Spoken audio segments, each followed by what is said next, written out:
Selamat datang pemirsa, kembali lagi bersama Kasih Fakta. Dalam kesempatan kali ini, kami akan membahas, kamu pasti nggak nyangka, di Gaza, pertanyaan paling berat bagi banyak keluarga bukan lagi soal kapan perang selesai, tapi lebih sederhana, besok makan dari mana? Kalau dulu seorang ayah masih bisa bekerja, sekarang tempat kerjanya mungkin sudah hancur. Kalau dulu pedagang masih bisa membuka toko, sekarang tokonya bisa tinggal puing. Kalau dulu nelayan bisa melaut, sekarang laut justru penuh risiko. Dan ketika pekerjaan hilang, uang ikut hilang. Masalahnya, kebutuhan hidup tidak pernah berhenti. Anak-anak tetap harus makan, air tetap harus dicari, tenda tetap harus diperbaiki. Sementara harga makanan bisa melonjak, bantuan tidak selalu cukup, dan antrean roti bisa menentukan apakah satu keluarga masih bisa makan malam itu atau tidak. Disinilah perang Israel-Hamas memperlihatkan wajah yang jarang dibahas. Bukan cuma soal serangan, operasi militer, atau perebutan wilayah, tapi soal bagaimana warga biasa mencoba bertahan hidup ketika pekerjaan runtuh, pasar mahal, dan hidup berubah menjadi perjuangan harian. Tapi sebelum lanjut, jangan lupa klik like dan subscribe, supaya kamu gak ketinggalan fakta-fakta menarik lainnya.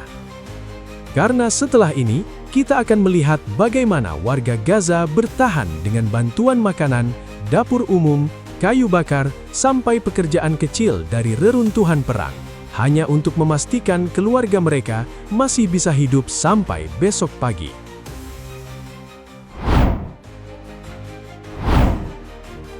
Sejak perang Israel dan Hamas meledak pada 7 Oktober 2023, hidup warga Gaza berubah dari hari ke hari.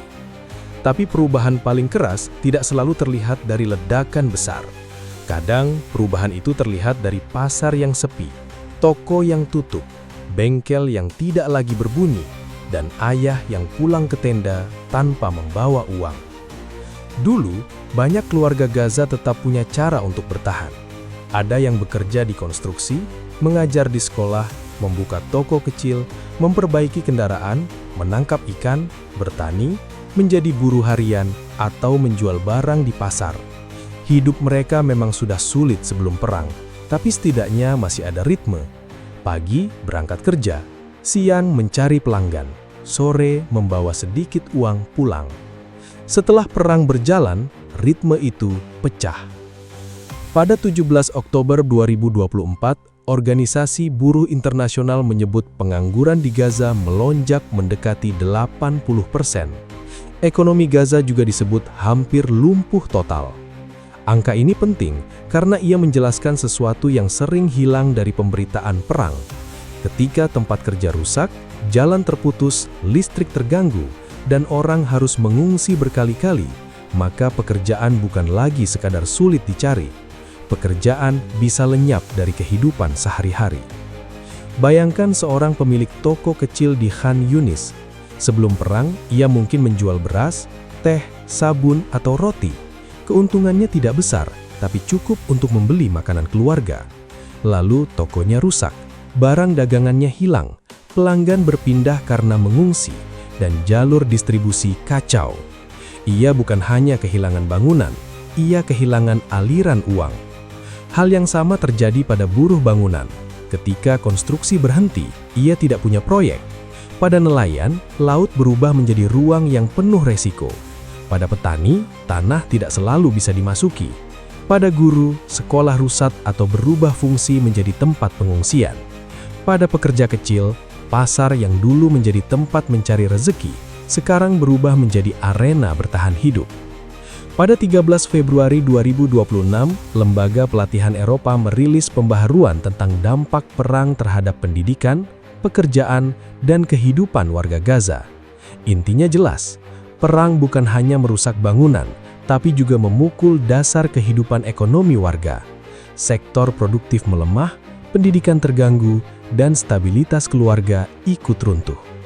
Disinilah masalahnya menjadi sangat dekat dengan perut warga. Makanan kadang masih terlihat di pasar, Tapi tanpa pendapatan, barang itu hanya bisa dilihat. Harga bisa naik, kebutuhan tetap berjalan, sementara uang di saku makin tipis. Anak-anak tetap lapar, air tetap harus dicari, obat tetap harus dibeli, tenda tetap harus diperbaiki. Bagi militer, Gaza mungkin dibaca lewat target, zona operasi, dan garis peta. Tapi bagi keluarga biasa, Gaza dibaca lewat pekerjaan yang hilang, upah yang berhenti, dan pertanyaan sunyi setiap malam. Apakah besok masih ada sesuatu yang bisa dibawa pulang? Ketika pekerjaan normal runtuh, warga Gaza mulai membangun cara bertahan hidup yang sama sekali berbeda. Bukan lagi soal karier, toko besar, atau penghasilan tetap. Yang penting sekarang hanya satu. Hari ini, keluarga masih bisa makan. Pada awal 2025, antrian bantuan di Gaza mulai menjadi bagian dari kehidupan sehari-hari. Truk bantuan datang, warga bergerak membawa karung, ember, atau kantong plastik, lalu menunggu pembagian makanan yang kadang tidak cukup untuk semua orang. Di beberapa titik, roti menjadi barang yang paling dicari karena murah, sederhana, dan bisa dibagi untuk banyak anggota keluarga. Pada 20 Oktober 2025, Program Pangan Dunia atau WFP melaporkan beberapa bakery yang mereka dukung kembali memproduksi roti setelah distribusi bantuan perlahan dibuka di beberapa wilayah. Pemandangan itu terlihat sederhana, tepung dituangkan, adonan dipanggang, warga mengantre sambil membawa tas kain.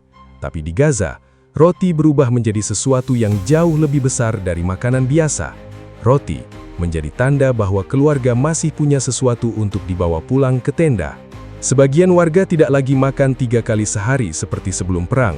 Banyak keluarga mulai mengurangi porsi makan, membagi makanan untuk anak-anak lebih dulu, atau menyimpan sedikit roti agar masih ada yang bisa dimakan malam hari.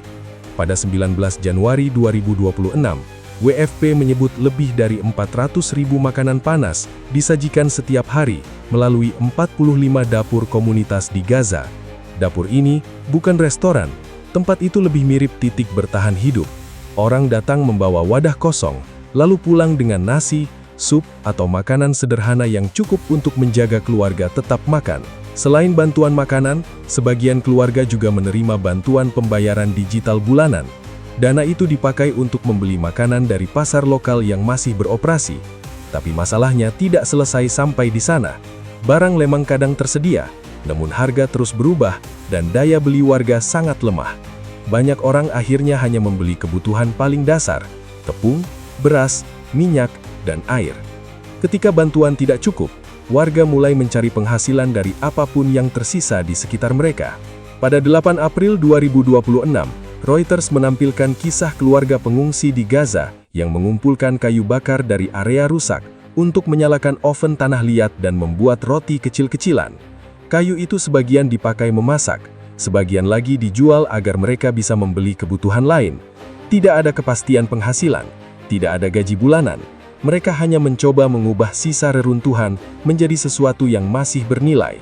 Lalu pada 5 Mei 2026, Reuters kembali melaporkan para tukang kayu di Khan Yunis mulai membuat ranjang, meja, dan lemari sederhana dari palet kayu bekas bantuan kemanusiaan. Barang-barang itu dijual kepada keluarga pengungsi yang tinggal di tenda. Di tengah kondisi yang penuh keterbatasan, bahkan tempat tidur sederhana menjadi barang penting. Karena tidur langsung di atas tanah membuat anak-anak lebih mudah sakit, terutama saat malam dingin atau hujan datang. Di Gaza, pekerjaan sekarang tidak selalu berbentuk kantor atau toko tetap. Kadang, pekerjaan berarti mengangkat air, memperbaiki tenda, menjual kayu, membuat roti, membawa bantuan, atau mengumpulkan barang bekas yang masih bisa dipakai. Ekonomi normal perlahan hilang, lalu digantikan ekonomi bertahan hidup yang bergerak dari hari ke hari tanpa kepastian.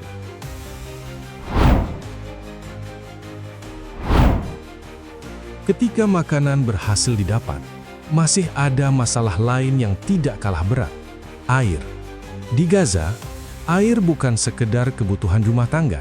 Air menentukan apakah anak bisa minum dengan aman, apakah ibu bisa memasak, apakah luka bisa dibersihkan, dan apakah keluarga bisa bertahan sampai hari berikutnya. Masalahnya, banyak jalur air rusak sejak perang berjalan berbulan-bulan. Pada 30 April 2026, Associated Press melaporkan sebagian besar infrastruktur air Gaza mengalami kerusakan besar. PBB memperkirakan hampir 90% fasilitas air dan sanitasi terdampak perang. Akibatnya, sekitar 80% warga Gaza bergantung pada truk distribusi air yang bergerak dari satu titik ke titik lain. Setiap kali truk datang, warga langsung berkumpul membawa jerigen. Ada yang berjalan cukup jauh sambil menarik wadah air kecil. Ada yang menunggu berjam-jam di bawah panas. Ada yang pulang dengan air penuh. Ada juga yang harus kembali dengan wadah kosong karena suplai habis lebih dulu. Di beberapa wilayah, air botol masih dijual di pasar. Tapi bagi banyak keluarga pengungsi, harganya terlalu mahal. Pendapatan mereka sudah runtuh sejak lama, sementara kebutuhan terus bertambah. Pada akhirnya, banyak warga tidak punya banyak pilihan selain mengandalkan distribusi bantuan atau memakai air seadanya untuk bertahan. Situasi menjadi lebih berat karena sebagian besar warga Gaza kini hidup di tempat penampungan sementara. Pada 1 Mei 2026, Kantor Koordinasi Bantuan Kemanusiaan PBB atau OCHA melaporkan mayoritas warga Gaza masih mengungsi dan hidup di tempat berlindung yang buruk. Banyak keluarga tinggal di tenda darurat, sekolah, bangunan rusak, atau area pengungsian padat yang hanya dipisahkan kain tipis dan tali plastik. Tenda memang melindungi mereka dari tidur langsung di jalan, tapi tenda bukan rumah. Saat hujan turun, sebagian tenda bocor. Saat cuaca panas datang, udara di dalam terasa menyesakkan. Ketika malam dingin, selimut sering tidak cukup. Banyak keluarga juga hidup sangat berdekatan, membuat penyakit lebih mudah menyebar. Anak-anak bermain di area sempit, sementara orang tua terus memikirkan cara menjaga keluarga tetap aman. Masalah lain muncul dari ruang hidup Gaza yang makin terbatas.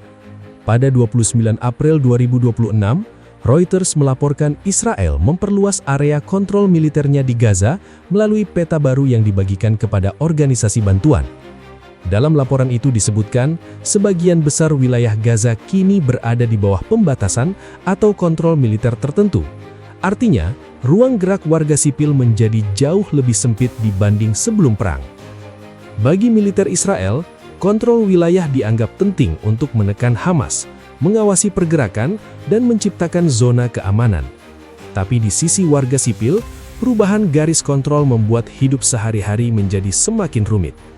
Jalan yang kemarin dipakai mengambil bantuan bisa tiba-tiba tidak aman. Area yang sebelumnya dipenuhi pengungsi bisa berubah menjadi zona kosong dalam waktu singkat. Karena itu, perang di Gaza tidak hanya dirasakan lewat suara ledakan. Perang juga terasa lewat jerigen air yang harus dibawa jauh, lewat tenda yang harus terus diperbaiki, lewat pasar yang tidak selalu terjangkau, dan lewat kehidupan yang semakin sempit dari hari ke hari. Perang sering terlihat dari bangunan yang runtuh, asap yang membumbung, atau suara ledakan yang terdengar di kejauhan. Tapi, di Gaza, ada sisi lain yang berjalan lebih sunyi. Sisi ketika satu keluarga mencoba bertahan dengan roti terakhir yang mereka punya. Sisi ketika air menjadi sesuatu yang harus dicari setiap hari. Sisi ketika pekerjaan hilang, pendapatan runtuh, dan hidup berubah menjadi perjuangan dari pagi sampai malam. Karena pada akhirnya, perang tidak hanya mengubah peta dan garis wilayah, perang juga mengubah cara manusia makan, minum, tidur, bekerja, dan bertahan hidup. Demikian rangkaian fakta yang berhasil kami bahas hari ini. Jangan lupa subscribe ke channel Kasih Fakta dan aktifkan lonceng notifikasi agar kalian tidak ketinggalan fakta menarik lainnya dari berbagai peristiwa dunia. Kasih Fakta, melihat dunia lebih dekat dari sisi yang jarang dibahas.